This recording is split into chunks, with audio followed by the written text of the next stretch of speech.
Determine whether a function defines an inner product. Determine कंदा हो त हिकिड़ो function आहे उहो define करे थो inner product. And find the inner product of two vectors. ॿिनि वेक्टर्स जे विच में तव्हां इनर प्रोडक्ट फाइंड कंदव, भले उहो Rn में हूंदा या मैट्राइसिस में हूंदा, पॉलिनोमियल फॉर्म में हूंदा या तव्हांजा कंटिन्यूअस फंक्शन में हूंदा। समझ में अचे थी ॻाल्हि? जीअं तव्हां प्रीवियस एक्सरसाइज में करे आया आहियो 1 plus X and X square plus 1 P of X and G of X के भी तव्हां चेक कयो त either it was vector space और नॉट इफ यू रिमेंबर। ईअं तव्हां इनर प्रोडक्ट बि between two functions, vectors, matrices, polynomials perform कंदो।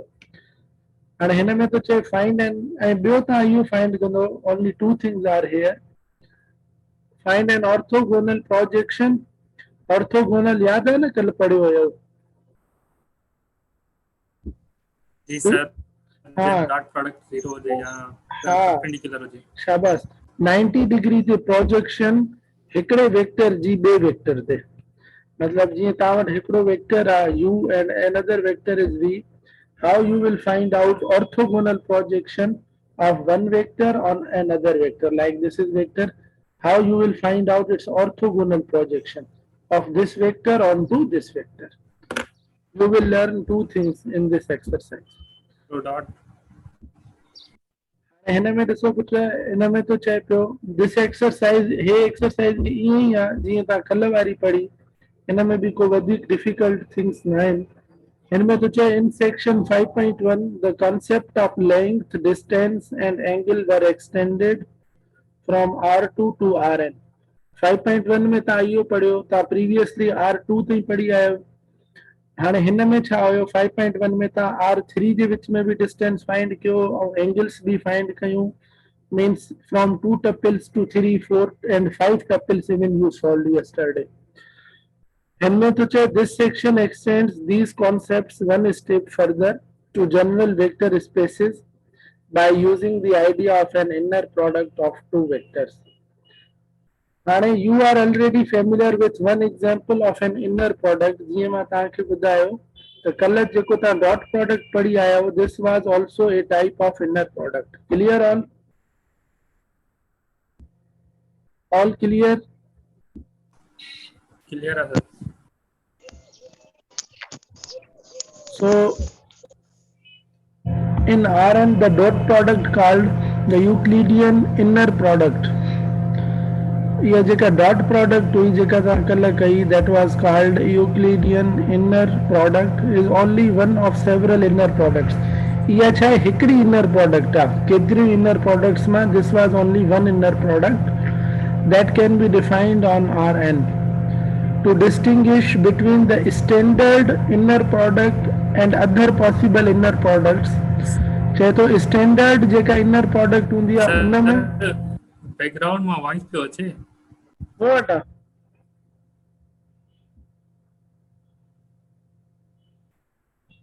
सही न पियो अचे आवाज़ समझ? सर हाणे ॻाल्हायो। जी ॻाल्हायां पियो। सही है, हाणे सही है। अच्छा हाणे सही है। चाहे तो to distinguish between the standard inner product में ऐं other possible ऐं ॿियूं जेके inner products आहिनि उन्हनि जे विच में तव्हां डिफरेंस कीअं कंदव, use the notation below. And put the first one which you learned yesterday, that was u dot v dot product. This one is also called ये तव्हां मथे पढ़ी आया हो Euclidean inner product. ऐं uv this is general inner product. हाणे जेकॾहिं ॾिसो, जेकॾहिं तव्हां मूंखे FSC फर्स्ट ईयर में ग्रुप्स पढ़िया हुया त जेकॾहिं तव्हांखे यादि हुयो त ग्रुप्स में कंहिं पढ़ियो हुया, ग्रुप्स फर्स्ट ईयर में कंहिं एंट्री जी तयारी कई हुई?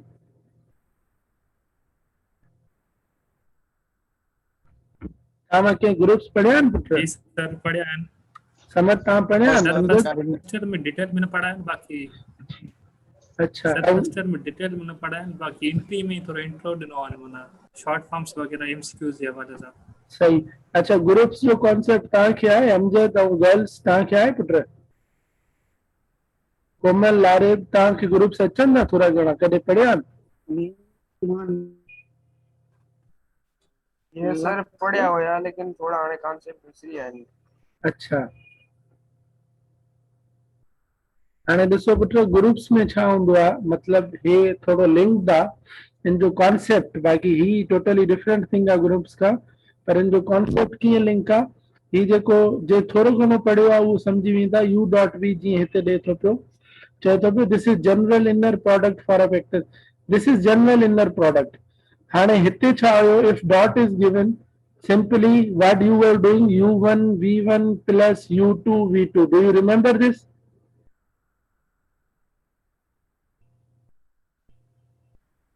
all of you Yes, sir. remember this yesterday we done this if clearly u dot v is given you can solve by going through this पर पुट जेकॾहिं हीअं मिलियल आहे जर्नल इनर प्रोडक्ट त इन जे लाइ तव्हांखे कोई न कोई पर्टिकुलर ऑपरेशन गिवन हूंदो त यू डॉट वी हाणे तव्हां ईअं कयो यू प्लस वी कयो माइनस टू यू वी करे छॾियो या टू यू करे छॾियो प्लस वी करे छॾियो then you will go through that particular operation जेको तव्हांखे गिवन हूंदो तव्हां उन ऑपरेशन खे फॉलो कंदो जेको तव्हांखे क्वेश्चन में गिवन हूंदो हाणे कीअं गिवन हूंदो इहो तव्हांजो एग्जाम्पल में कॉन्सेप्ट क्लियर थींदो एग्जाम्पल सॉल्व कंदासीं हिन में त चए a general inner product is defined in much the same way that a general vector space is defined general vector space जेको डिफाइन पियो थिए जंहिंमें पर्टिकुलर प्रॉपर्टीज हुयूं that is in order for a function to qualify as an inner product you qualify तॾहिं कंदो inner product जे लाइ it must satisfy a set of axioms if you remember there were 10 axioms for a vector to be vector space in the same way there are some axioms for a vector to be in inner product the axioms below parallel properties 1 2 3 and 5 of the dot product given in theorem number 5.3. Now you can see here definition of inner product formally if you have three vectors u, v and w the vectors in a vector space and let c be any scalar c tawat koi bhi ekdo number a an inner product on v te matlab vector space te जेके तव्हांजा vectors आहिनि U V and W में हिन V ते तव्हां is a function that associates a real number U and V these two vectors with each pair of vectors U and V मतलब चवण जो मकसद इहो आहे U V and W these all are vector spaces in V हाणे इन मां तव्हां यू ऐं वी खणो था पिया with each pair of vectors U and V जेके बि तव्हां खया आहिनि each pairs and satisfy the axioms listed below जेकॾहिं ही axiom satisfy थियनि था त उहो तव्हांजो inner product में थींदो जेकॾहिं नथा थियनि कोई हिकिड़ी बि फेल थी थिए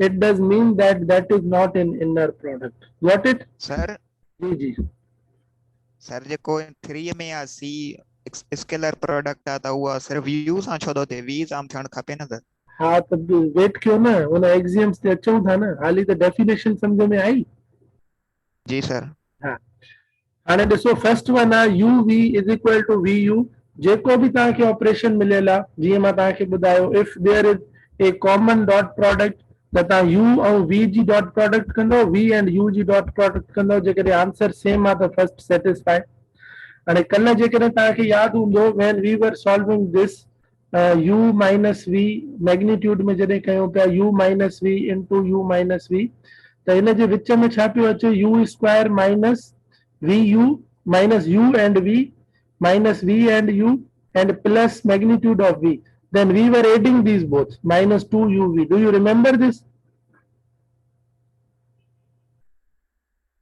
याद आहे सभिनी खे कल जेको असां cos थीटा वारो प्रूफ कयोसीं ठीकु आहे हाणे जेकॾहिं first U V and V U equal आहिनि ठीकु आहे सेकेंड में तव्हांखे छा करिणो आहे हा U must have 3 vectors u v and w the first you should keep same जेको सेकेंड पार्ट हूंदो उन में तव्हांखे v and w एड करिणो आहे त ही बराबर थी वञे u and v जे मतलब ही u and v J plus u and w जे हाणे u v ऐं u w छा हूंदा कहिड़ो ऑपरेशन परफॉर्म कंदो जेको ऑपरेशन तव्हांखे गिवन हूंदो मतलब चाहे डॉट प्रोडक्ट वारो गिवन हुजे या एक्सेप्ट डॉट प्रोडक्ट कोई ॿियो ऑपरेशन तव्हांखे हिते इंट्रोड्यूस कराए त ही ऑपरेशन परफॉर्म कयो ॿिन्ही जे विच में।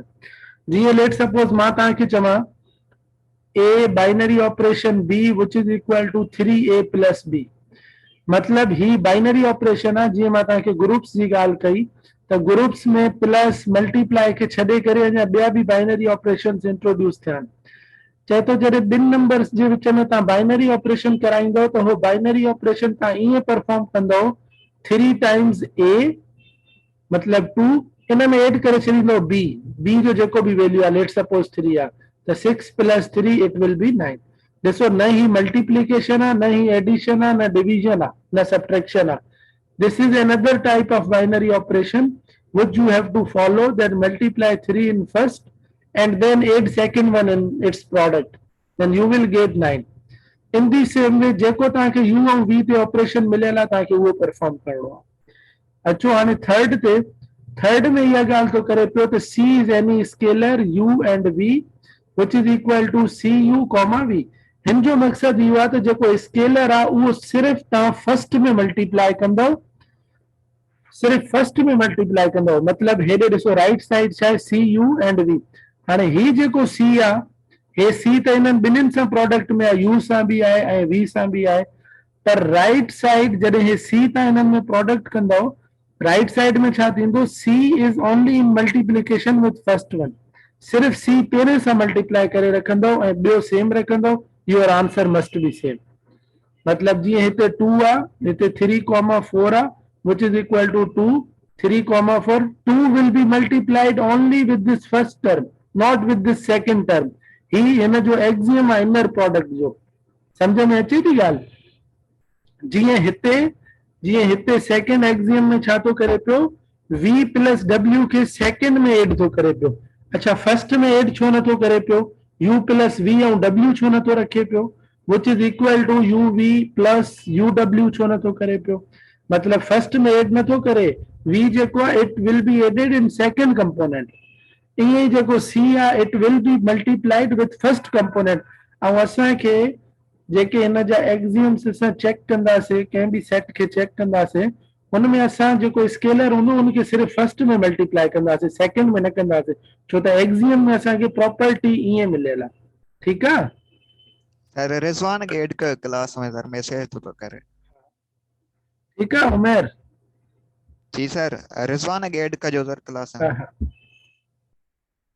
समझ सही है। अमजद, कोमल, इरफान, ज़ीशान,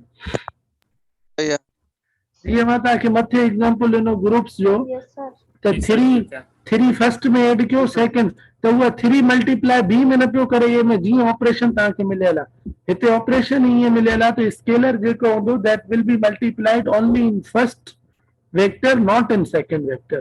इहो तव्हांखे रिमेंबर रखणो आहे। फोर्थ वन इहो थो चए त वी वी वी वी जो मक़सदु इहो आहे, तव्हांखे जेकॾहिं यादि हूंदो मैग्नीट्यूड ऑफ वी और वी विथ इट सेल्फ, त इन जो जेको आंसर अचे that must be greater than और इक्वल टू 0। इहो जेको तव्हां कल्ह बि कयो हुयो, मैग्नीट्यूड ऑफ वी तव्हां फाइंड कयो हुयो। And V magnitude of V 0 तॾहिं थींदो जेकॾहिं वी वेक्टर पाण 0 हुजे। ठीकु आहे? क्लियर आहे सभिनी खे 4 एक्सियम्स? पुट ॿुधाईंदा हलो, जी को सर, clear। डिफिकल्टी आहे त मां रिवाइज कयां। यस सर सही आहे। ठीकु आहे। हाणे हिन में अॻिते तव्हांजा मज़ीद क्लियर थी वेंदा। हे 4 एक्सियम्स पाण वटि लिखी वठो भला, हर बैक साइड ओपन न करणो पए। हे 4 पाण वटि नोट करे वठो, पोइ तव्हां कंपेयर कंदा वञो अॻिते। शाबाश, समझ, शाबाश। आहे न कॉपी वग़ैरह सभिनी खे?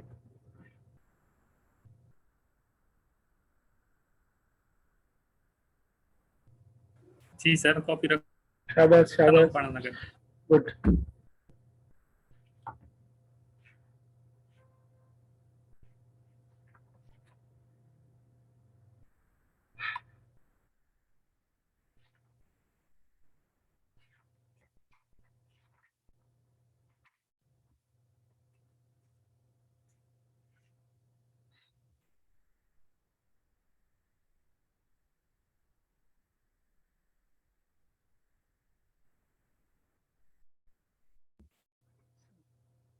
लिखी हो Amjad?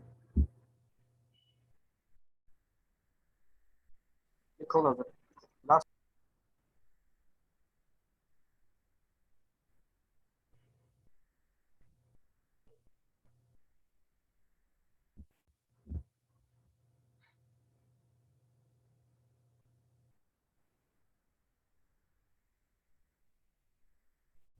Ahmed, have you written?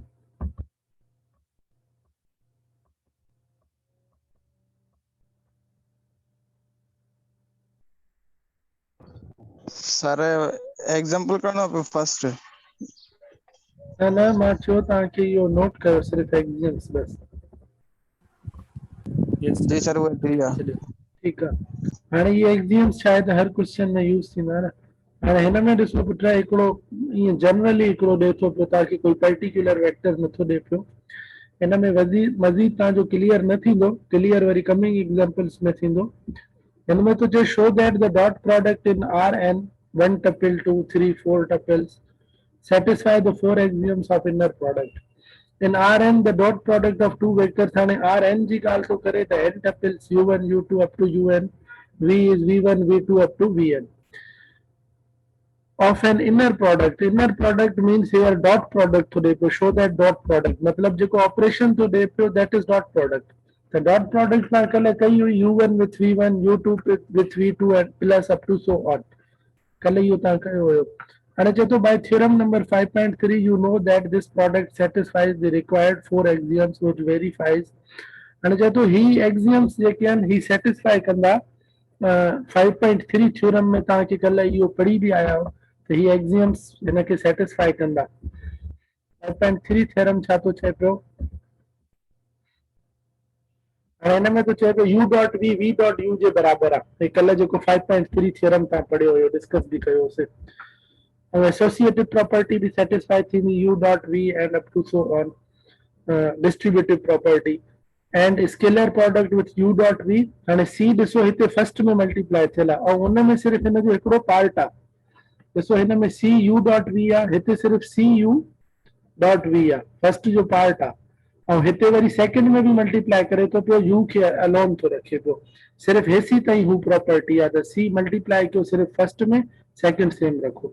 v dot v magnitude of v and greater than or equal to 0 चए तो पियो हिन थ्योरम जो बेसिस ते ही जेको आहे example number 1 it will B inner product. चए तो छो त r पावर n ते ही सब प्रॉपर्टी सेटिस्फाई थियन थियूं ऐं होॾे जेके प्रॉपर्टीज आहिनि उहे सभु हिन जो पार्ट्स आहिनि। ॾिसो पहिरीं प्रॉपर्टी बि आहे, टी बि आहे, हे बि आहे ऐं ही प्रॉपर्टी बि आहे।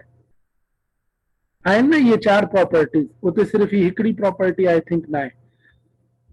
आहे बि त वेक्टर सेकंड में एड थो करे पियो, हे हिन जे बराबर आहे। ही प्रॉपर्टीज इते सेटिस्फाई थियनि थियूं पियूं मतिलबु आर एन ते सेटिस्फाई थींदियूं। हुन एग्जाम्पल में इहा ॻाल्हि थो करे पियो। हाणे आर एन तव्हां वटि को पर्टिकुलर वेक्टर न आहे जंहिंखे तव्हां चेक कयो, हिकिड़ो एन टपल्स तव्हांखे वेक्टर हिते ॾिनल आहे, चए थो इन ते सेटिस्फाई थींदियूं, सिर्फ़ु इहो ॿुधाए थो पियो।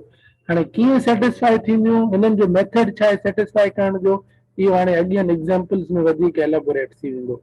ठीकु आहे? ठीकु आहे पुट? सही है सर हाणे ॾिसो मज़ीद ही 4 एक्सियम्स तव्हां अप्लाई कीअं कंदव, U can see here in this example. हाणे तव्हांजो कॉन्सेप्ट हिते क्लियर थी वेंदा इहे चारई एक्सियम्स जो त कीअं सी ओनली फर्स्ट में मल्टीप्लाई थो करे पियो। हाणे ॾिसो हिन में तो चए पियो शो दैट द फंक्शन बिलो defines an inner product of R2 where u is equal to u1 u2 and v is equal to v1 v2। हाणे ॾिसो जीअं मां तव्हांखे चयो हुयो जनरल इनर प्रोडक्ट तव्हांखे जेकॾहिं मिलियल हुजे त उते त तव्हां छा कंदव u1 v1 plus u2 and v2। पर हिते ॾिसो u एंड v में जेको प्रोडक्ट आहे इनर प्रोडक्ट आहे उन जे लाइ तव्हांखे अलॻि ऑपरेशन थो ॾे पियो। चए थो तव्हांखे छा करिणो आहे, जेको फर्स्ट वेक्टर आहे, हाणे ॾिसो जेको u आहे ज़ाहिर आहे ही u कंटेन कंदो u1 एंड u2 खे कंटेन कंदो u1 एंड u2 खे, ऐं v कंटेन कंदो v1 एंड v2 खे। सम्झ में अचे थी ॻाल्हि समझ? ही जेको u हिते लिखियल आहे ज़ाहिर आहे जेकॾहिं टू टपल्स जी ॻाल्हि थो करे पियो त u will contain two components and v will also contain two components. पर हाणे हिते जेको ऑपरेशन थो ॾे पियो उहो ऑपरेशन ईअं थो ॾे पियो, चए थो जॾहिं तव्हां हिननि जे विच में प्रोडक्ट परफॉर्म कयो u1 खे v1 सां u1 v1 प्लस उन खां पोइ जॾहिं तव्हां सेकंड जे विच में प्रोडक्ट परफॉर्म कयो न U2 एंड V2 उनखे तव्हां 2 सां मल्टीप्लाई करे रखंदो, उनखे छा कंदो 2 सां मल्टीप्लाई करे रखंदो। ही तव्हांजो ऑपरेशन आहे। ऑपरेशन समझ में आयो सभिनी खे? लेट सपोज तव्हांखे मिलियल आहे 2,3 and 5,9 on the basis of this operation चए थो पियो when you multiply first two U1 and V1 plus U2 and V2 जॾहिं U2 and V2 प्रोडक्ट कंदो त उनखे ट्वाइस करे छॾींदो। ही ऑपरेशन इहा ॻाल्हि थो करे। हाणे क्लियर थियो ही ऑपरेशन सभिनी खे? जी जी सर, जी सर। हे कॉमन तव्हांजी पुट डॉट प्रोडक्ट न, हे dot product along with this operation आहे। हिते तव्हांखे हिकिड़ो ऑपरेशन अलॻि सां ॾिए थो पियो त तव्हांखे इहो परफॉर्म करिणो आहे। त जॾहिं तव्हां U ऐं V जे विच में प्रोडक्ट परफॉर्म कंदव त तव्हांखे जेके सेकेंड एलिमेंट हूंदा V2 एंड U2 उन्हनि खे तव्हांखे 2 सां मल्टीप्लाई करे रखिणो आहे which is given here in this operation। हेसी थी जेको क्वेश्चन आहे हिन क्वेश्चन में इहा ॻाल्हि ॾिए थो पियो। क्लियर आहे पुट सभिनी खे? कंहिंखे न आयो सम्झ में त पुछो। अमजद, इरफान, उमेर? क्लियर आहे साईं। उमेर तव्हांखे पुट? जी सर सही है। जीअं हुते एक्सियम में पियो ॾिए त C you have to multiply only in first component या first vector।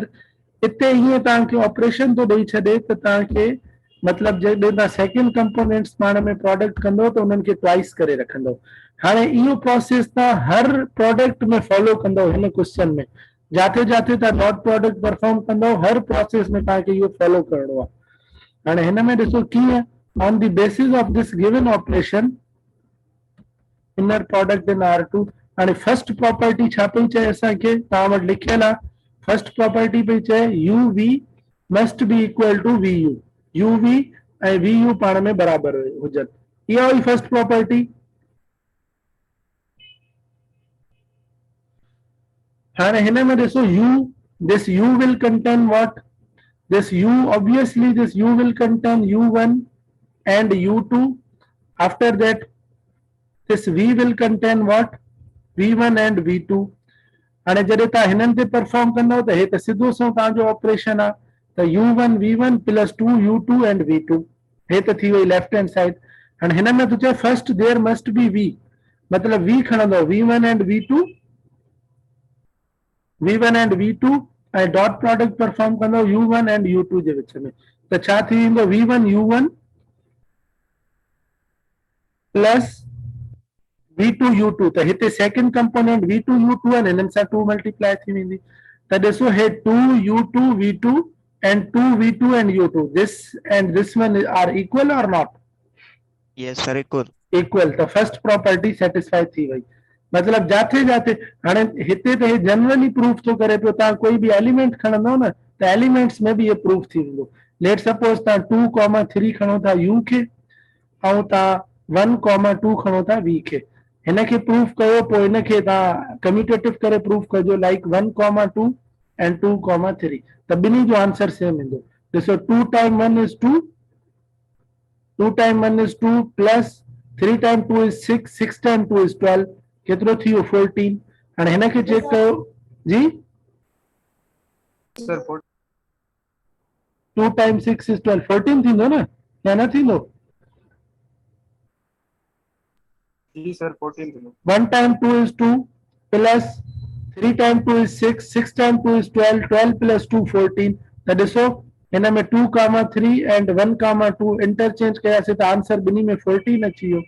इहा ॻाल्हि थो करे पोइ ही ऑपरेशन तव्हांखे गिवन आहे। क्लियर और not? Clear sir, clear. Lareb आपको क्लियर है? नूरुलैन, कोमल? जी सर। ठीक है बेटा। हाणे हिन में ॾिसो नेक्स्ट जेको आहे नेक्स्ट इहो थो ॾिए पियो त U ऐं V में तव्हांखे W एड करिणो आहे। हाणे ज़ाहिर आहे W भी कोई वेक्टर हूंदो W1 and W2 we are supposing here. त हिन में U V plus W second property तव्हांखे इहा पई चए। Second property was this U V plus W this is equal to U, V plus U, W। इहा ई हुई जेका हिन जे बराबरि असांखे प्रूव करणो आहे। हाणे ॾिसो, पर तव्हांखे ऑपरेशन इहो माइंड में रखिणो आहे, जेको तव्हांखे ऑपरेशन थो ॾिए पियो U V is equals to u1 v1 plus 2 u2 and v2. You have to memorize this by whenever you are solving this question. हाणे ॾिसो पुट, हिन में हे u आहे, हाणे ज़ाहिर आहे हे जेको v आहे it will contain, hey r2 जी ॻाल्हि थो करे, it will contain v1 v2, it will contain w1 and w2। हाणे जॾहिं तव्हां इन जी u सां प्रोडक्ट कराईंदव, हिन जा भले तव्हां एड करे वठो अॻु में, v will contain v1 and v2 plus w will contain w1 and w2। जॾहिं तव्हां हिननि खे एड कंदव it will B v1 plus w1, इहो थी वेंदो न v1 plus w1, ऐं उन खां या कॉमा ॾेई छॾियो v2 plus w2 by addition rule, v2 plus w2। हाणे तव्हांखे छा करिणो आहे, you have to perform that operation with U, मतिलबु ही हिकिड़ो आहे ऐं ही सॼो हिकिड़ो आहे। हाणे हुन में असांखे छा पियो चए, हाणे u ज़ाहिर आहे u बि त कंटेन कंदो u1 and u2, u two component जी ॻाल्हि थो करे न, ऐं ही सॼो हिकिड़ो आहे v1 plus w1 comma u2 plus w2। हाणे असांखे छा करिणो आहे, उहो ऑपरेशन परफॉर्म करिणो आहे जेको तव्हांखे हिते गिवन आहे। त तव्हां छा कंदव, you will multiply u1 with this whole, छो त ही सॼो v1 आहे हिते, this one is suppose to be v1, त छा थी वेंदो u1 with v1 plus w1। उन खां पोइ छा थो चए, प्लस जॾहिं u2 ऐं v2 खे मल्टीप्लाई कयो या सेकंड कंपोनेंट्स खे मल्टीप्लाई कयो, उन्हनि सां 2 मल्टीप्लाई करे रखो, छा थी वेंदो, इहो अचे थो न यादि, u2 and v2 plus w2। ठीकु आहे, त ही असांजो सेम फॉर्म आहे, u1 with this first one and u2 with this second two, but along with 2 because this operation is given in question। ऐसी ताईं क्लियर थी वियो? जी साईं। Any question up to this? Samad Amjad ॻाल्हाईंदा हलो पुट, कोई क्वेश्चन आहे त? नो सर, No नो question. ठीकु आहे, हिन खे हाणे मज़ीद जेकॾहिं सिंप्लीफाई कजे ठीकु आहे त सर। ठीकु आहे। हाणे u1 v1 plus u1 and w1, hey u1 असां ॿिन्ही में प्रोडक्ट करे छॾियोसीं, u2 असां हिननि ॿिन्ही में प्रोडक्ट करे छॾियोसीं along with 2। हाणे उन खां पोइ u1 v1 plus u2 v2, we are adding this u1 w1 and u2 w2, we are putting along these together।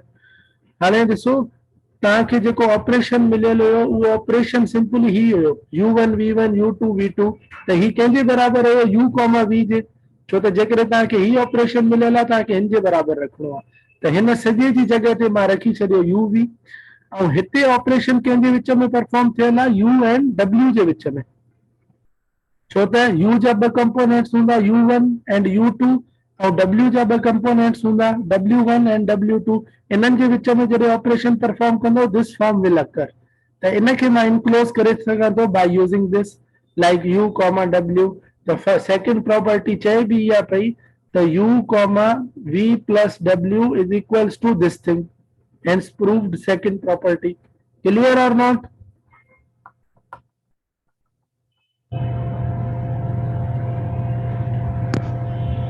Sir इहो जेका हिन जी फर्स्ट प्रॉपर्टी आहे, हिन में जेको थोरो 2u2 v2 आहे, इहो त पता आहे थोरो डिस्कनेक्ट थी वियो। हा, इहो पुट मथे क्वेश्चन में मिलियल आहे, ही ॾिसो हिते क्वेश्चन में मिलियल आहे, त जॾहिं मिलियल तव्हां, आहे इहो।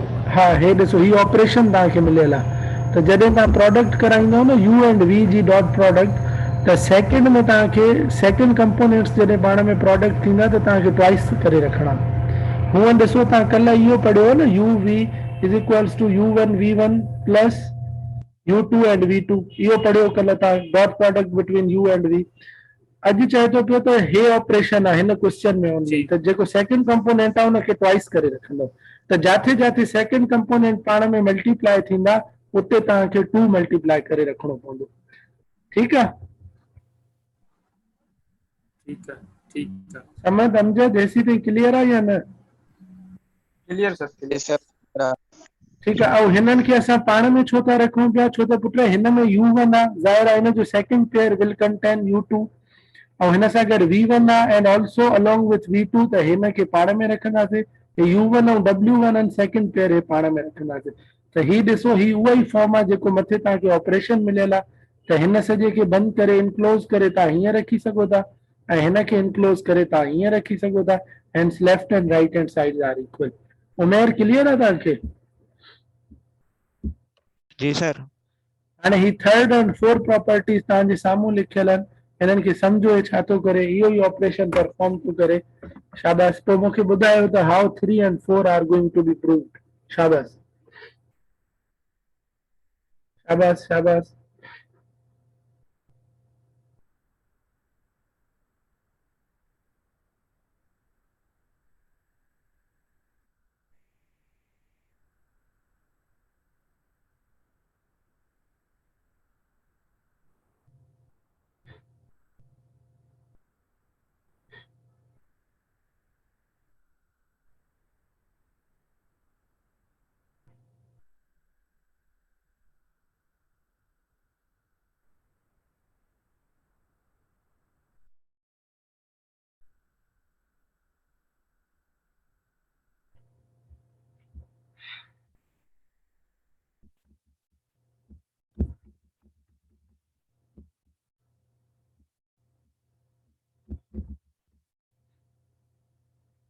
On the basis of same operation, yes sir, समझ में अची। जाथे भी सेकंड कंपोनेंट प्रोडक्ट कंदो you must twice that one. Twice करण खां पोइ तव्हांखे थर्ड एंड फोर्थ प्रूव करणी आहे प्रॉपर्टी। त इहो लेफ्ट ऐं राइट हैंड साइड बराबर कीअं था थियनि? शाबाश। यस सर, पोइ सी मल्टीप्लाई कई थी सर, ठीकु आहे। पोइ उनखे वरी CU1 आहे, उनखे as a one component consider करे U1, वरी CU2 खे U2 कंसीडर करे त पोइ बस उते रखे। समझ? शाबाश। थर्ड समझ में अची वई। सारी वेक्टर खे प्रूव करणा आहिनि या बस ईअं एक्सप्लेन करणो आहे? न न, ही ॾिसो न, हिते U1 V1 त कोई बि आहे, तव्हांखे सिर्फ़ु इहो सम्झणो आहे त लेफ्ट राइट कीअं थो बराबर थिए। तव्हां कोई बि U1 V1 खणंदव न त लेफ्ट राइट बराबर थी वेंदा। हाँ सर, उहा समझ में अची वियो सर। बस इहो सम्झणो आहे। थर्ड प्रॉपर्टी यूज हो करे। हा, ॿुधायो कीअं थो प्रूव करे? सर असां जेका थर्ड प्रॉपर्टी आहे उन में जेको सी फर्स्ट एलिमेंट आहे, सही आहे। सही तो आहे। पोइ हिते जेको आहे सो मथे असांखे क्वेश्चन में ऑलरेडी मिलियल आहे त जेको U कामा V आहे उहो असांजे छा जे बराबर आहे? U1 V1 plus 2U2 V2 इन जे बराबर आहे। पोइ जेको आहे सो हे उन सां जेको आहे न सी छा थो करे, मतलब प्रोडक्ट स्केलर प्रोडक्ट थो करे, पोइ इनखे सॉल्व थो करे। जिते जिते U आहे उन सां मतलब सी असां छा थो करे, मल्टीप्लाई करे थो सघे, बाक़ी जेको आहे सो V सेम थो रखे। सही आहे। हिन में ॾिसो न, इहा ॻाल्हि हिन मां इहा क्लियर थी वई। हाणे प्रॉपर्टी जेका चए थो पियो त C scalar with U and V which is equal to CU, V। हाणे हिन में means C will be multiplied only with first components। हाणे हिन में तो चए C, हाणे U will contain obviously R2 जी ॻाल्हि तो करे त U1 and U2 and V will also contain V1 and V2 like dot V1 and V2। हाणे जॾहिं तव्हां असां हिन खे प्रोडक्ट कंदासीं, C त हिन खां ॿाहिरि पियो आहे, it will be what C same, it will be what U1 V1 plus according to the given operation 2 U2 and V2। इहा ॻाल्हि तो करे पियो। हाणे जेको C आहे हुते इहो मिलियल आहे त फर्स्ट में मल्टीप्लाई कयो त C will be multiplied only with U1 first में, छो त फर्स्ट U1 एंड U2 आहिनि त U1 सां मल्टीप्लाई थींदी। हे V1 तव्हांजो सेम हूंदो जीअं तव्हांखे मिलियल आहे प्लस 2। हाणे हे ज़ाहिर आहे फर्स्ट जेको आहे that is U1 and U2, छो त हिते ॻाल्हि तो करे U एंड V जी, C सिर्फ़ु हिन में मल्टीप्लाई थींदी। त हिन जा ॿ कंपोनेंट्स आहिनि, हिकिड़ो U1 आहे ऐं ॿियो U2 आहे, ॿिन्ही में C मल्टीप्लाई थींदी। C will also be multiplied with U2। हाणे जॾहिं हे 2U2 V2 पियो आहे त C U1 सां बि मल्टीप्लाई थींदी, U2 सां बि, छो त ऑपरेशन इहो तो चए त C सिर्फ़ु फर्स्ट सां मल्टीप्लाई थींदी वेक्टर सां। हाणे ॾिसो, जॾहिं C सिर्फ़ु फर्स्ट सां मल्टीप्लाई थियल आहे, जेकॾहिं तव्हां हिन खे इनक्लोज कंदव on the basis of given binary operation, ही सॼो तव्हांजो छा थी वेंदो U। हाणे हेॾे ॾिसो, U जे हिसाब सां ओपन थियल आहे, ही सॼो तव्हांजो U थी वियो, U1 एंड U2, छो त सेकंड पार्ट में थियल आहे। जेकॾहिं इनक्लोज कंदव C, हे U1 U2 मतलब है sago u a v1 and v2 है सागो v2 on या v on the basis of given operation।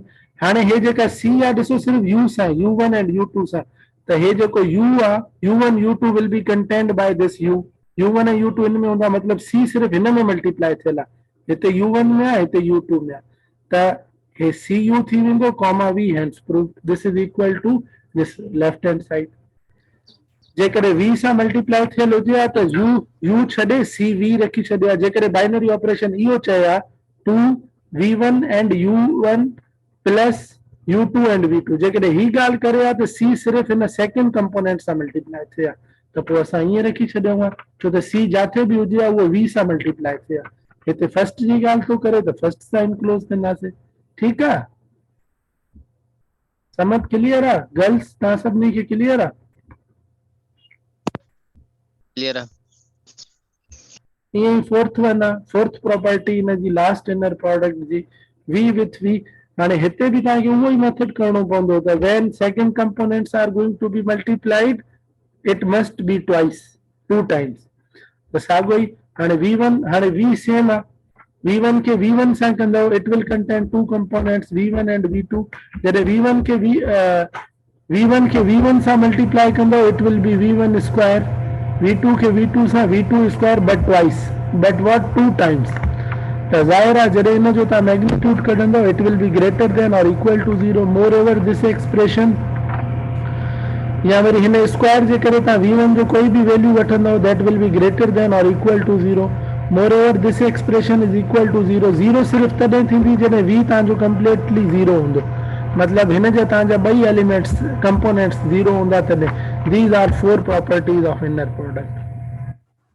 हाणे ॿुधायो 4 ई प्रॉपर्टीज अप्लाई इन ते थियूं, तव्हांखे सम्झ में आयूं कीअं थियूं अप्लाई थियनि? मूंखे सम्झ में न आयूं त पुछो शाबाश।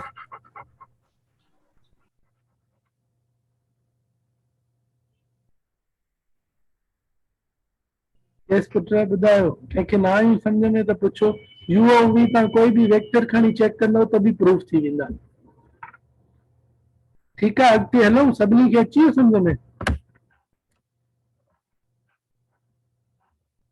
ॻाल्हायो पुट, नथो अचे आवाज़? जी सर अच्छी है समझ में। उमेर हलूं अॻिते, क्लियर आहे? जी साईं भले हलो।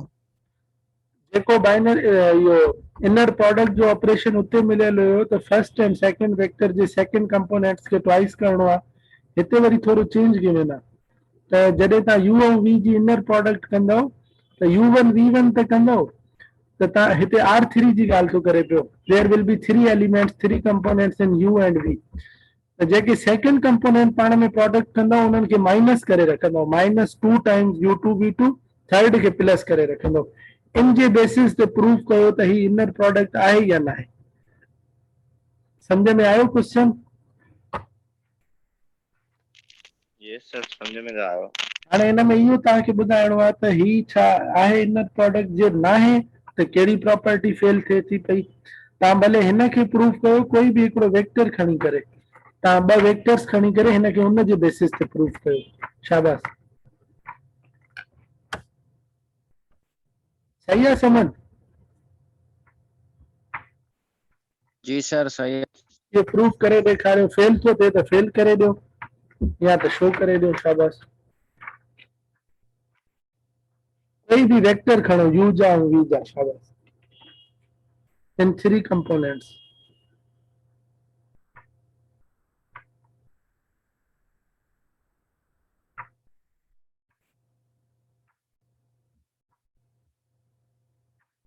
गर्ल्स तव्हां भी कयो पुट, शाबाश।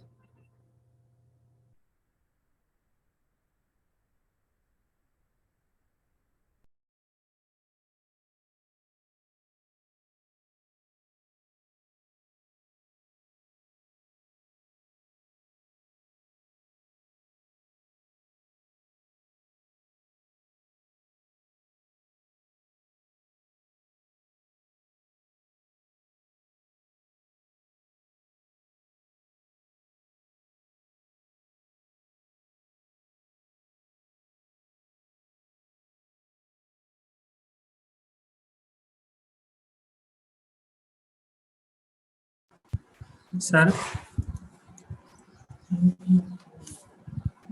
यस ईशान। जी सर हिन में जेको असांखे मिलियल आहे हिकु वेक्टर वारो इन में सिंपल असां वेक्टर खणूं था ठीकु आहे इन इक्वेशन में असां पुट कयूं था त असां वटि को वैल्यू थो अचे इहो माना इहो प्रूव कीअं थींदो पोइ वैल्यू लेफ्ट थो और अचे राइट प्रूव करणो आहे न पुट। ॾिसो तव्हां हिन में फर्स्ट प्रॉपर्टी तव्हांखे छा थी चए हिन जी, चए थी U V is equals to V and U, इहा थी चए न, इहा थी चए न फर्स्ट जी प्रॉपर्टी। सर हाणे ॾिसो लेट, हाणे जी तव्हां जी यू खयो आहे लाइक 1 2 एंड 3 एंड वी तव्हां खणो था पिया 2 -1 एंड 2। हाणे तव्हां on the basis of this operation तव्हां हिनखे चेक कंदव लेफ्ट हैंड साइड फर्स्ट, माना अॻु में तव्हां खणो था पिया U left hand side, left hand side. हाणे छा थो चए u1 v1 means 1 time 2 is 2, उन खां पोइ u2 v2 2 इंटू -1 छा थी वेंदो -2। ऐं हिते तव्हांखे छा, हिते तव्हांखे छा थो ॾिए पियो हिन सां -2 बि मल्टीप्लाई कयो, -2 बि मल्टीप्लाई कयो, उन खां पोइ plus v3 and u3 and v3 3 time 2 is 6 त 2 minus into minus plus 4 plus 6 त छा थी वियो 12। This is your left hand side. हाणे अचो right hand side, right hand side में तव्हांखे ही अॻु में रखिणो आहे v अॻु में रखो दैट इज 2 -1 एंड 2 ऐं पोइ u खणो। हाणे तव्हां प्रूव कंदव त लेफ्ट ऐं राइट बराबरि थियनि था या न, त फर्स्ट प्रॉपर्टी क्लियर थी वई। उन खां पोइ अचो सेकंड ते, जेका सेकंड पे जे u v plus w is equal to जेको बि हुयो पोइ हुनखे प्रूव कंदव, यू पोइ कमा थर्ड खे। डब्ल्यू हाणे सम्झी वियो न, हाणे चारों प्रॉपर्टी चेक सही है कयो। ठीक है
सर फर्स्ट प्रूव असांजी फर्स्ट प्रॉपर्टी।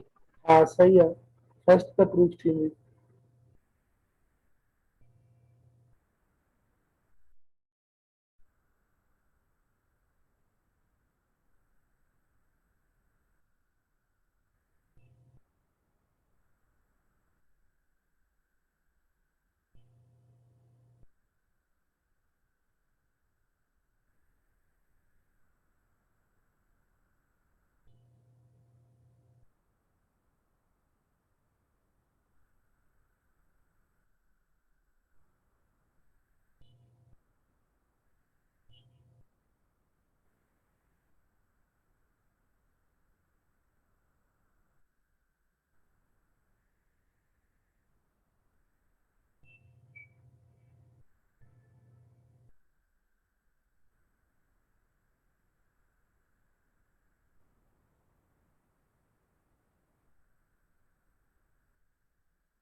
शाबाश शाबाश।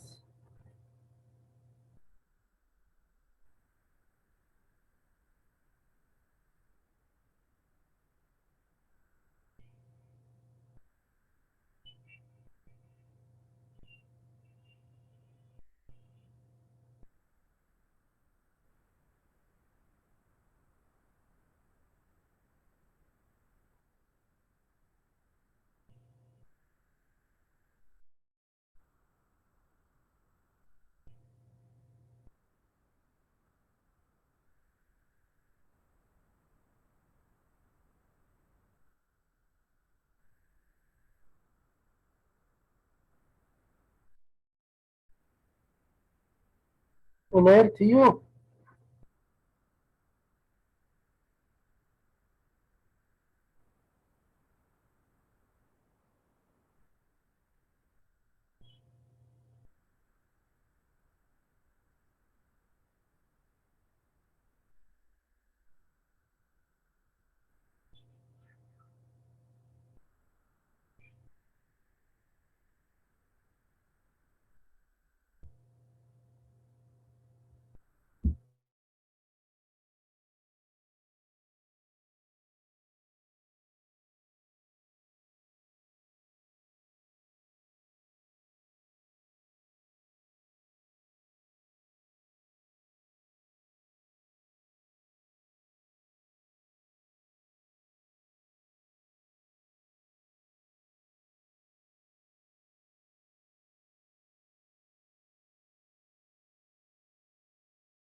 सर जी अमजद। सर सेकंड प्रॉपर्टी में जेका असांजी लेफ्ट हैंड साइड हूंदी उनमें इक्वेशन फॉर्म थींदी पोइ हुन इक्वेशन में वैल्यूज पुट कंदासीं सर। इक्वेशन कीअं मतलब? सर वेक्टर्स हूंदा न? जी सर वेक्टर्स पहिरियों त असां कयासीं सर जेका असां एग्जांपल 2 हुयो उनमें लेफ्ट हैंड साइड लाइ जेका इक्वेशन मिली हाँ उनकी वजह सां उनमें से जेके असां वेक्टर कया आहिनि उन्हनि जी वैल्यूज पुट कंदासीं। हाँ वैल्यूज बस हे जेका तव्हांखे ऑपरेशन मिलियल आहे न u1 v1 वारो -2 u2 v2 बस इन जी जगह ते जिथे प्रोडक्ट अची वेंदी u ऐं v जे विच में उते इहो परफॉर्म कंदो। ठीक है सर। छो त तव्हांखे कॉमन इनर प्रोडक्ट न आहे करणी, तव्हांखे हिन ऑपरेशन जे थ्रू प्रोडक्ट करणी आहे जीअं मथे एग्जांपल में कयोसीं। जी सर।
हाँ ताहिर शाबाश सही है।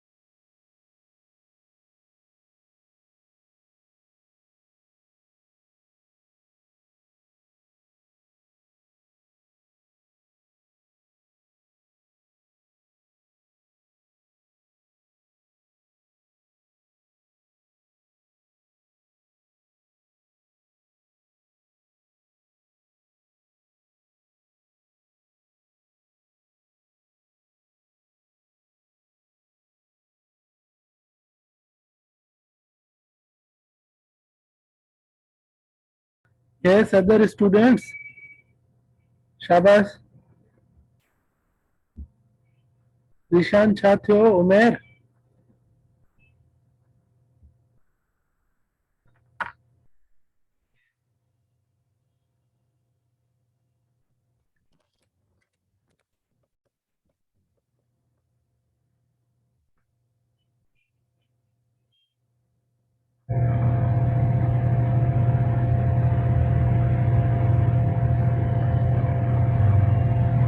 हाँ ज़ीशान सही है। समझ, यू आर राइट। ठीक हाँ सो उमेर सही आहे तव्हांजो। मीन्स सर फोर्थ सेकंड भी प्रूव आहे। सेकंड प्रूफ थींदी। कयो था Amjad. Yes girls Laraib, Komal, Noorul and Maira, sir PG पुठिया। मुझे चेक कजो समय सही तव्हांजो है। सही आहे, एग्ज़ैक्ट आहे। मां चेक करे छॾियो। ओके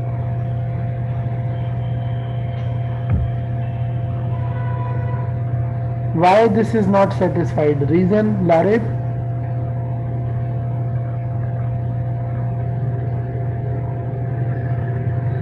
कैसे ये सेटिस्फाई नहीं हो रही है तो बताएं। थर्ड भी सही सेटिस्फाई है। सही है।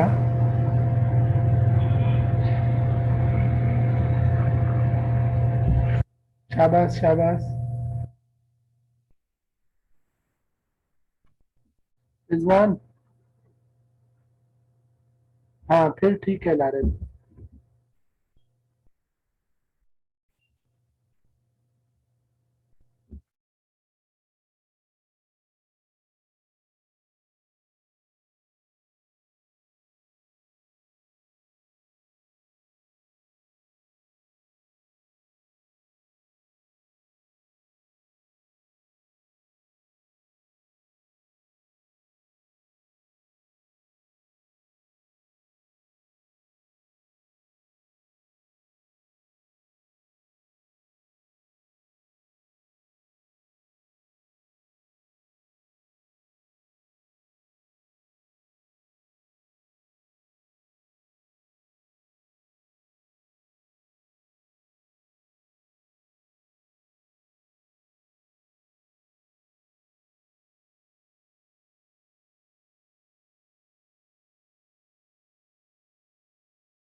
Sir fourth satisfy. सर उनमें जो आंसर तो अचे वो लेस देन 0 तो अचे। हाँ शाबाश, दैट इज राइट। सही है, तव्हांखे सम्झ में अची वियो मतलब। Only one girl has solve. Maira put तव्हां न कयो आहे। नौशाबा,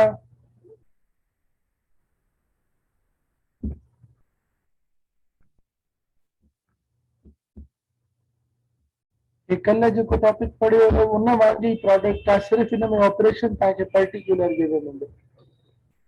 हाणे हिन में ॾिसो एग्जांपल नंबर 4। हाँ नूरुलैन सही आहे। हाणे हिन में ॾिसो पुट, ए तव्हांखे 2x2 मैट्राइसिस आहे, बी बी चए थो be matrices in the vector space 2 2 चए थो द फंक्शन। हाणे जीअं हुन में इनर प्रोडक्ट कयो A1 U1 V1 U2 V2, इतने तव्हांजो करेस्पॉन्डिंग एलिमेंट्स पाण में प्रोडक्ट थींदा A11 B11 A12 B12 and so on is an inner product of M22. The verification of the four inner product axioms is left to you. शाबाश। हिन में ॿियो कुझु न, हिन में थर्ड ऐं फोर्थ चेक कयो बस। शाबाश, सम्झ में आयो इहो? आहिनि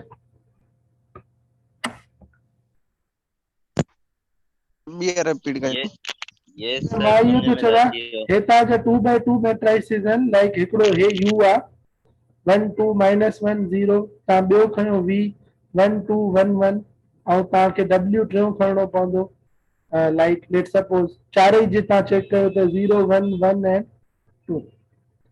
हाणे तव्हांखे छा करणो पवंदो, यू वी में तव्हांखे डॉट प्रोडक्ट जेको करणो पवंदो करेस्पॉन्डिंग एंट्रीज, मतलब 1 with 1 plus 2 with 2 plus this and that one तव्हांजी प्रोडक्ट चए थो ईअं कयो करेस्पॉन्डिंग एंट्रीज में। ॿियो कुझु बि न, ॿियो उहो ई आहे जीअं तव्हांखे ई मथे ऑपरेशन मिलियल हुयो, हिन में बि तव्हांखे इहो ई कुझु करिणो आहे। चए थो इनर प्रोडक्ट आहे पर वेरीफाई करे ॿुधायो त वाकई आहे या न आहे। त जनरली असां हे टे मैट्राइसिस खयां। हाणे तव्हां हिन जी प्रॉपर्टीज़ चेक कयो त वाकई सेटिस्फाई थियनि थियूं त त इहो इनर प्रोडक्ट आहे न त न आहे। सम्झी वियो? सम्झो त ओके। ठीक है सर। ॿियूं न त हिनजी थर्ड ऐं फोर्थ चेक करे ॿुधायो। शाबाश, जल्दी सां, छो त अञा एग्जाम्पल्स रहियल आहिनि अॻिते बि। थर्ड ऐं फोर्थ चेक कयो। शाबाश।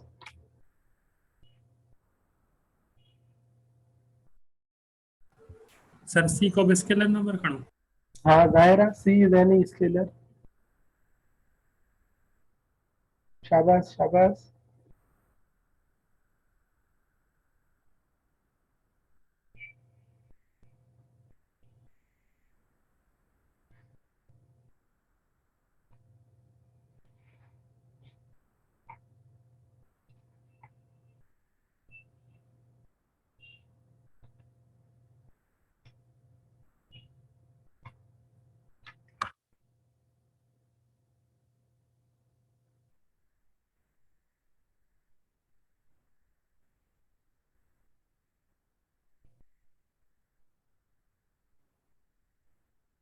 कोमल, तव्हां न कयो आहे प्रीवियस क्वेश्चन?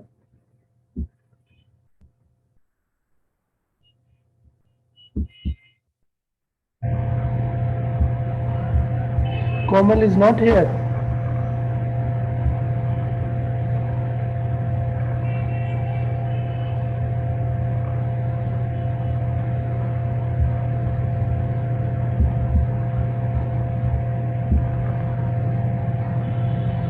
तव्हां पुट भला जॉइन करे मीटिंग हलिया वेंदा आहियो छा? रिस्पॉन्स त ॾियो, घटि में घटि जेके क्वेश्चन कयूं था ॿुधायो त सही, सम्झ में अचनि था नथा अचनि, जेको कमु ॾियूं था उहो त प्रॉब्लम्स करे ॿुधायो।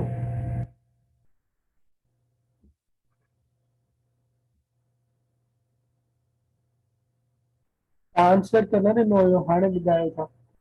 हाणे ही प्रूफ करे ॿुधायो हे फेल थिए थो थर्ड में या फोर में या न। And Myra you also.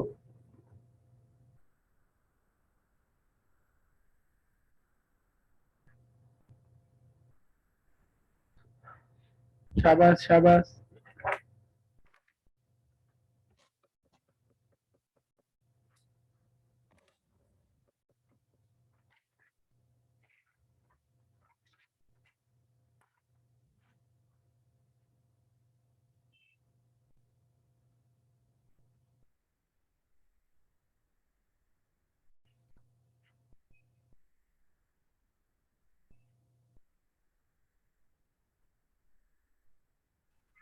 Sir भाई प्रूव था थियनि, थर्ड भी फोर्थ भी। फोर्थ में भी जेका इक्वेशन ठहे थी हुन में काई भी मैट्रिक्स खणूं त ग्रेटर देन 0 थो अचे सर। अगर सॼा 0 खणंदा त इक्वल टू 0 वेंदो।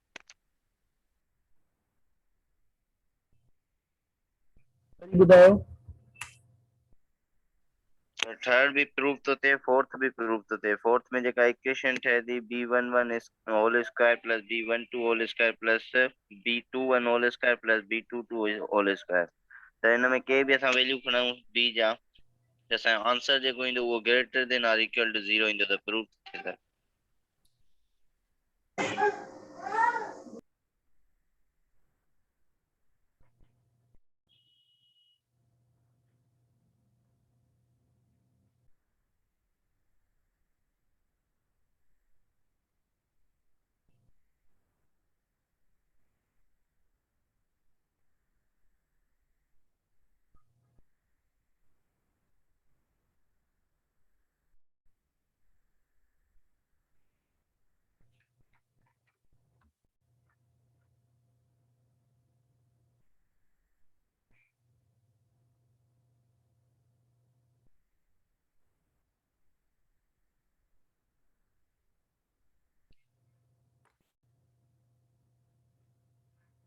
हाणे हिन में ॾिसो पुट, सही ठीक है लारे।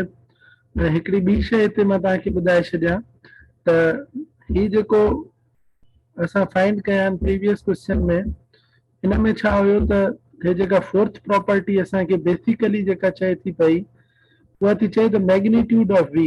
ज़ाहिर आहे वी विथ वी थींदो त मैग्नीट्यूड थी वेंदो, जेकॾहिं वेक्टर्स तव्हां खणंदव त उहो ग्रेटर देन और इक्वल टू 0 ईंदो। पर हिते ॻाल्हि आहे डॉट प्रोडक्ट जी, त डॉट प्रोडक्ट्स तव्हांखे करणा आहिनि। हिकिड़ी ॿी शइ मां तव्हांखे ॿुधाए छॾियां जेकॾहिं तव्हांखे ख़बर न हुजे, त त मैग्नीट्यूड ऑफ मैट्रिक्स तव्हां कीअं फाइंड कंदव इहा तव्हांखे ख़बर आहे जेकॾहिं किथे इहो अची वञे how to find out the magnitude of matrix पर हिते त डॉट प्रोडक्ट आहे इहो ऑपरेशन गिवन आहे ग्रेटर और इक्वल टू 0 ई ईंदो जेकॾहिं तव्हां डिटर्मिनेंट बि कढंदव इन्हनि जो त ग्रेटर देन और इक्वल टू 0 पर जेकॾहिं तव्हां वटि अची वञे magnitude of matrix this one is another thing हिन टॉपिक में त यूज़ नथी थिए पर तव्हांखे ॿुधाए छॾियां आवाज़ अचे पियो समझ अमजद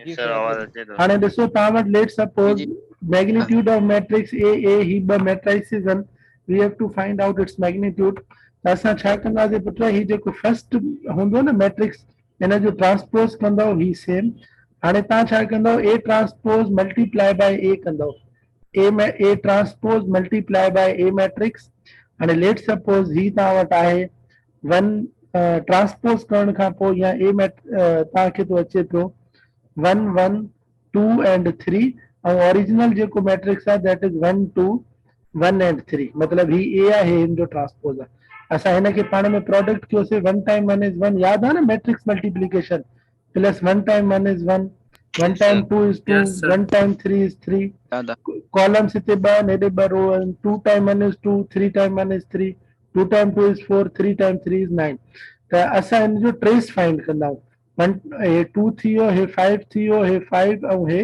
13 ट्रेस छा हूंदो आहे the sum of the entries in main diagonal ॾिसो 2 प्लस 13 हे छा थी वेंदो 15 हाणे ही जेको तव्हांखे 15 मिलियो न तव्हां हिन जो रेडिकल फाइंड कंदो हिन जे रेडिकल में तव्हांखे जेको बि आंसर अची वञे 3 point something something that will be the magnitude of matrix कंहिं बि मैट्रिक्स जो मैग्नीट्यूड ही हूंदव ठीकु आहे this is the way of finding out the magnitude of matrix हुन में छा कंदा आहियूं जॾहिं तव्हांखे प्योरली वेक्टर्स मिलियल हूंदा आहिनि मैग्नीट्यूड तव्हां कीअं फाइंड कयो x1 square plus x2 square ईअं पिया फाइंड कयो न first entry square second entry square and up to so on पर मैट्राइसिस Yes, sir. में तव्हां हीअं कंदव ठीकु आहे ये मेथड क्लियर आहे न सभिनी खे Yes, sir, clear आहे। ठीकु आहे after that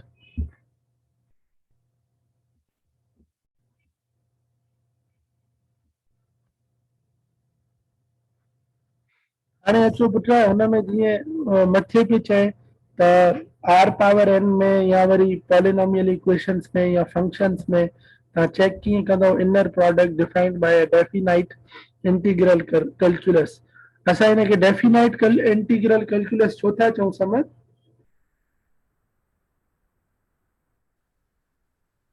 why this is definite integral sir मां ॿुधायां सर इहा प्रॉपर्टी हुई नी असां जेका पढ़ी हुई इंटीग्रेशन में तव्हांखे मां ॿुधायो डेफिनाइट ऐं इनडेफिनाइट छा हूंदी आहे यस सर याद आहे को बि असांखे मतलब हो मतलब अपर ऐं लोअर लिमिट मिलियल आहे हाँ इन करे हाँ तव्हांखे सही आहे तव्हांखे लिमिट्स गिवन आहिनि that is why this is definite integral हाणे जेके तव्हां 4 प्रॉपर्टीज पढ़ियूं न उहे 4 प्रॉपर्टीज हाणे तव्हां let F and G be real valued continuous functions जेकॾहिं तव्हांखे कंटिन्यूअस फंक्शन ब मिलियल आहिनि जीअं 1 प्लस एक्स आहे 2 प्लस एक्स स्क्वायर आहे त इहे कंटिन्यूअस ई थींदा किथे बि डिसकंटिन्यूअस न थींदा त तव्हां इन्हनि खे चेक कीअं कंदव इनर प्रोडक्ट हाणे पुट ही जनरली जीअं हुते यूओवी जनरली खणी करे प्रूफ पियो कराए पोइ असां के पाण वेक्टर्स खयासीं ईअं हिननि जो जनरल प्रूफ ॾिसी छॾियो फर्स्ट प्रॉपर्टी छा हुई असां वटि first property was uv is equals to vu uv is equals to v and u on the basis of particular operation which was given in some questions काथे को जन common dot product हुई काथे वरी तव्हांखे ऑपरेशंस मिलियल हुया त a प्लस b 2 ट्वाइस कयो या थ्राइस कयो हाणे हिन में ॾिसो हिन में तो चए पियो एफ जी हाणे जेको फर्स्ट एंड सेकंड फंक्शंस आहिनि fx and gx along with limit from a to b defines an inner product on a to b a to b मतलब domains from a lower limit to upper limit चए तो ही inner product आहे हाणे असां proof कयूं त हे कीअं inner product आहे हाणे ही तव्हांजी फर्स्ट प्रॉपर्टी आहे जेका ही तव्हांखे मां ॿुधायो first we will prove that हाणे हिते u v त न आहिनि वेक्टर्स त न आहिनि हिते तव्हां वटि कंटिन्यूअस फंक्शन्स आहिनि मतिलबु f ऐं g आहे हे तो चए F G should be equal to G and F on the basis of very first property हिन में ॾिसो पुट एफ एंड जी जेको तव्हांखे क्वेश्चन में भी गिवन आहे, that is equal to F of X G X and A B. हाणे भला तव्हां जी एक्स ऐं एफ ऑफ एक्स खे चेंज करे छॾियो, ॿिन्ही जो इंडिपेंडेंट वेरिएबल त एक्स आहे न, ऐं लिमिट भी ॿिन्ही जी सेम आहे ए टू बी, त इन्हनि ते को फर्क़ु पवंदो? तव्हांखे ख़बर आहे जेकॾहिं मां ईअं लिखी छॾियां 1 प्लस एक्स ऐं 2 प्लस एक्स, या ईअं लिखी छॾियां 2 प्लस एक्स ऐं 1 प्लस एक्स, ऐं असांखे हिन जो इंटीग्रेशन फाइंड करणो हुजे on particular limits 1 to 2 and 1 to 2, त ॿुधायो हिन जे आंसर ते को फर्क़ु पवंदो? हे 1 प्लस एक्स आहे 2 प्लस एक्स आहे हिननि ते? नो सर, सेम न आंसर। पवंदो, छो त ॿिन्हिनि जा जेके वेरिएबल्स आहिनि उहे एक्स आहिनि, हिन जो बि एक्स आहे, ऐं तव्हांजो जेको इंटीग्रेशन करणी आहे उहा बि विथ रिस्पेक्ट टू एक्स करणी आहे, त तव्हांजो आंसर त सेम ईंदो। उमेर, एनी ऑब्जेक्शन? जी सर सही है। ठीकु आहे। हाणे ही फर्स्ट प्रॉपर्टी त वेरी इजीली प्रूव थी वई। अचो सेकंड प्रॉपर्टी ते। सेकंड प्रॉपर्टी तव्हांखे छा पई चए? जेकॾहिं कंहिंखे यादि आहे त यू वी प्लस डब्ल्यू कंहिंजे बराबरि पियो थिए? Who will tell? U plus W and U plus V comma U plus W। U plus V या यू कॉमा हुयो? Equal to No, U sir, U comma V U comma U comma V V plus plus U comma W. U comma W. This is second. U comma W। हाणे हिन में ॾिसो, हाणे हिन में ज़ाहिर आहे हाणे टे वेक्टर्स हुते यूज़ पिया थियनि, त हिते थर्ड फंक्शन बि यूज़ थींदो। त असां in order to prove this we are supposing third function H of X, मतलब F is equal to F of X, g is equal to g of x and h is equal to h of x. This is third continuous function on the same limit. हाणे जे तो f और g plus h, हाणे छा करणो आहे? हाणे असांखे जेका डॉट प्रोडक्ट करणी आहे, हे gx और hx के पाण में असां ऐड करे छॾियोसीं। हाणे मल्टीप्लिकेशन ज़ाहिर आहे हिते कॉमन प्रोडक्ट थो ॾे पियो, त ही जेको f of x आहे, this is in multiplication with this both, छो त हिते कोई तव्हांखे ऑपरेशन नथो ॾे पियो। त एफ ऑफ एक्स जेको आहे सिर्फ़ु पेरे सां मल्टीप्लाई कयो या ट्वाइस करे छॾियोसि या थ्राइस करे छॾियोसि, अहिड़ो कुझु बि नथो ॾे पियो जेको तव्हां प्रीवियस क्वेश्चन में प्रूव करे आया आहियो। हिते सिर्फ़ु इहो थो ॾे पियो, जेकॾहिं तव्हां वटि ॿ फंक्शन्स आहिनि न एफ एंड जी, त ॿिन्ही खे तव्हांखे छा करिणो आहे? प्रोडक्ट करिणो आहे। हे तव्हांजे साम्हूं लिखियल आहे, तव्हांखे छा करिणो आहे? एफ ऐं जी तव्हां वटि ॿ फंक्शन्स आहिनि, त ॿिन्ही खे तव्हांखे प्रोडक्ट करिणो आहे। नज़र अचे थो सभिनी खे? जी सर। yes, ठीकु आहे। त हिते हिते बि सेम आहे। हाणे ॾिसो, हे जेको फर्स्ट आहे F and G plus H, त अॻु में त जी प्लस एच पाण में एड थियल आहिनि ऐं एफ आहे, मतिलबु इन्हनि ॿिन्हिनि खे असांखे पाण में प्रोडक्ट करिणो आहे। त जी प्लस एच मतिलबु जी एक्स प्लस एच एक्स इन टू एफ ऑफ एक्स। हाणे ही एफ ऑफ एक्स ॿिन्ही खे अलॻि ॾेई छॾियो, F of X G of X plus F of X and H of X. हाणे अचो सेकंड जेका राइट हैंड साइड आहे ए टू बी। हाणे F of X G of X हिनखे डी एक्स असां अलॻि ॾेई छॾियो, plus F of X plus H of X हिनखे डी एक्स असां अलॻि ॾेई छॾियो। हिन मां ई तव्हां प्रूव करे सघो था डी एक्स सभिनी सां आहे। त हाणे ॾिसो, ही एफ ऑफ एक्स ऐं जी ऑफ एक्स आहे, मतिलबु हे कहिड़े बेसिस ते पाण में ईअं गॾु लिखियल आहिनि? एफ एंड जी, छो त ही असांखे इहो थो चए पियो ॿिन्ही खे पाण में प्रोडक्ट कयो। त ॾिसो हे ॿई पाण में प्रोडक्ट थियल आहिनि, एफ एक्स ऐं जी एक्स, ऐं एफ ऐं एच पाण में प्रोडक्ट थियल आहिनि कहिड़े बेसिस ते? एफ एंड एच बेसिस ते, F of x into H of x. त हिन जी जगह ते एफ जी रखियोसीं, हिन जी जगह ते एफ एच रखियोसीं। This is left hand side which is equal to right hand side, hence proved. Is there any difficulty? No sir. No sir. no, sir. ठीकु आहे। थर्ड इहो थो चए त सिर्फ़ु तव्हांखे फर्स्ट में मल्टीप्लाई करिणो आहे। हाणे हिन में ॾिसो सी खे मतिलबु यू में मल्टीप्लाई पियो करे, हिते एफ में सिर्फ़ु चए पियो मल्टीप्लाई कजो। त ॾिसो सी सेम, एफ जी जो मक़सदु त इहो आहे त ॿई पाण में मल्टीप्लाई थियनि, असां करे रखी छॾिया। हाणे ही जेको सी आहे हुन में प्रॉपर्टी में थो चए फर्स्ट में मल्टीप्लाई कयो, mean C is only going to be multiplied with F of X, C with F of X and this G of X is already there. मतलब सी एफ सां सिर्फ़ु मल्टीप्लाई थियल आहे, त मां हिनखे ईअं लिखी थो सघां एफ सां गॾु सी एंड कॉमा जी, छो त ही सॼो वरी जी सां मल्टीप्लाई थियल आहे। हिन जी जगह ते सी एफ ऐं गॾु हे जी।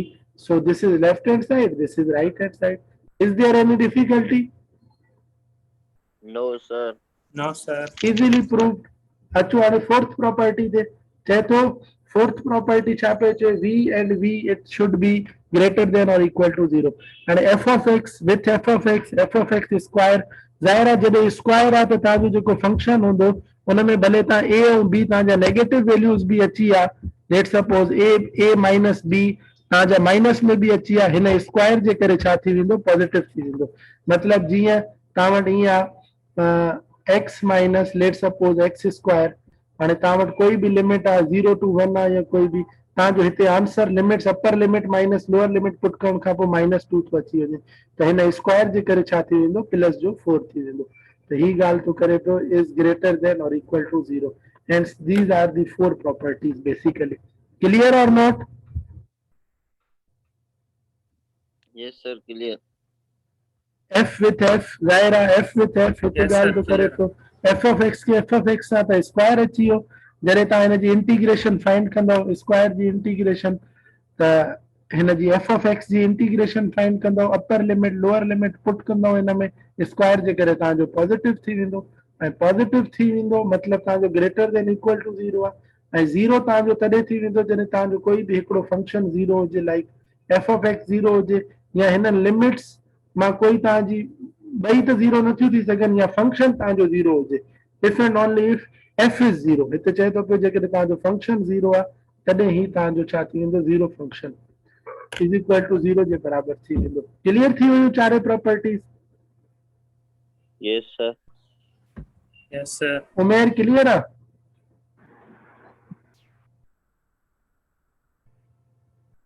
यस उमेर? जी सर। Five यस सर point- यस।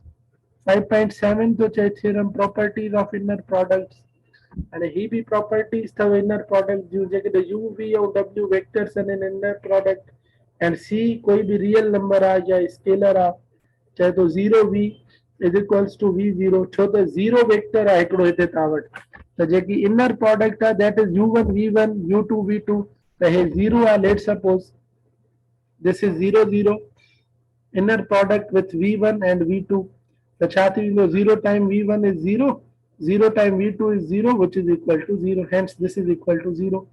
ये u plus v and w, तो जेका तव्हां मथे प्रूफ भी करे आयो, u plus यूज़ भी करे आयो, u plus v and w, u खे w सां रखी छॾियो ऐं v खे w सां रखी छॾियो, your answer will be same। Same property आहे जीअं मथे में हुई u ऐं v plus w हुयो, हिते u plus v and w थो ॾे पियो।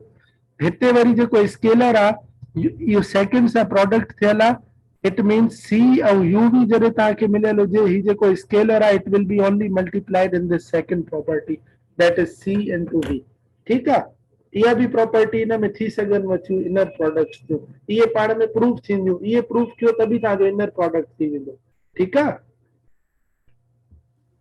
ठीक है सर। पर इहो हर क्वेश्चन ते डिपेंड थो करे त तव्हांखे कहिड़ो थो ॾे पियो।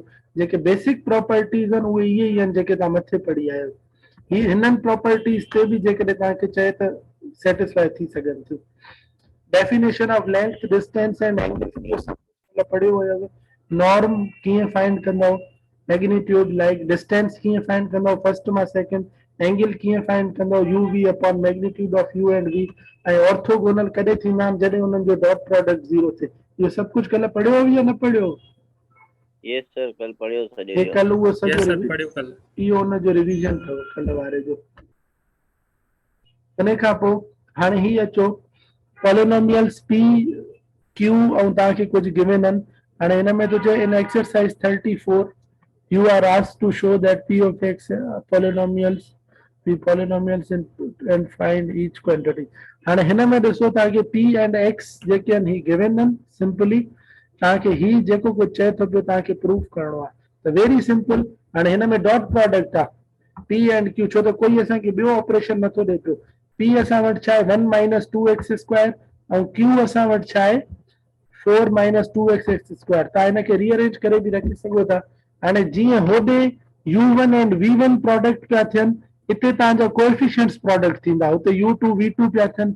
हिते ॾिसो एक्स स्क्वायर जो कोएफिशिएंट -2 आहे, हिते एक्स स्क्वायर जो कोएफिशिएंट 1 आहे, त -2 ऐं 1 पाण में मल्टीप्लाई थींदा। उन खां पोइ हिते कांस्टेंट 1 आहे, हिते कांस्टेंट 4 आहे, त 1 एंड 4 पाण में मल्टीप्लाई थींदा।